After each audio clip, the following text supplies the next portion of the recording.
Hello, welcome to my mental diaries. And I'd like to talk about stuff that occurred to me as they occurred to me, occurring to me live. And then you can call in and tell me which mental thought to vote off. And then we can go through week by week until we finally have a mental thought you're absolutely happy with. Alternatively, I could just talk through this whole thing and bore you shitless, which I will do. No one's probably watching this, so I'm alright. I can say whatever I like. I don't need beeping noises like they have on television. I can just say fuck, and they don't go beep. That doesn't happen. How irritating would it be? How irritating would it be if that happened in real life? If you were just talking, some guy just talking. He's very worked up. He's going just, I'm so angry at this person here because he's stolen my banana and it was here a moment ago, but now he's taken it. But actually, it's slightly comical and funny because I've actually got it in my pocket and I've forgotten about it. Ha, how silly of me. Anyway, he's angry, and he's hungry because he wants his banana. And he's like, what? But then it all just goes. How irritating would that be? That would be very irritating.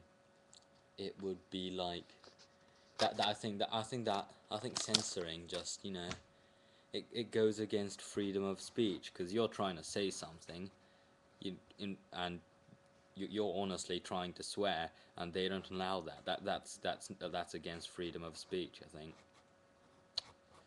Unless obviously, yeah, actually, yeah, that is against freedom of speech. In fact, if you had a politician and you were like you were head of TV, you're the evil person, head of TV, just sitting at his evil desk going, I am the evil person, head of TV, with his little white cat and stroking it. Don't know why they all do that. They all do that with their cats, just stroking it and going, I am the evil person, head of TV. And then, if he could be bribed to, every time during the um, government sort of speeches, he could just put in a beep once in a while at the really important bits, so someone could just be going like, and we're not going to cut to beep, and then no one will know what they were not going to cut. Actually, that would have been nice in case of the Lib Dems, because if everyone didn't know what they were not going to cut, they wouldn't be so pissed when they were going to cut the tuition fees. Oh, there's a phone ringing, but it's not for me because no one ever calls me.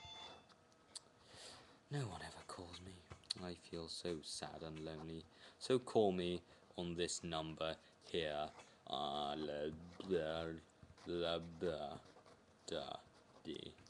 don't know what that is. I just did that out. Yeah, I've got ITV2 on. I'm looking at it. Some sort of weird date show. Loads of people lined up. They're all basically ugly or freakish, which is the only reason why they're on this stupid show, because they're ugly or freakish. What they really should do is invite all the ugly or freakish people onto the show, and they'll all come out of hiding, because they usually hide in like caves and stuff, either because they're hiding from the mob, which sort of come after them with pitchforks because they're ugly and freakish, or because they're like, or they're just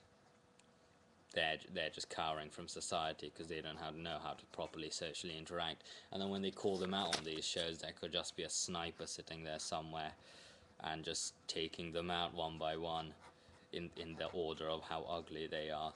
And then in the end, and yeah, you could have that with votes. And in the end, you'd have the most socially acceptable freak, and that person will be released back into society, changed by fear of assassination and made to interact with society and not be such a creep. But yeah, that sounds like the setting for a new sci-fi novel. I don't know. Don't you want some sort of slightly ominous title? The TV show. No, that doesn't work. The TV show. No, the What if it's about freakish TV shows in the future? Stephen King, I think, did one about, like, called The Running Man. Running Man, yeah. And don't think that's even...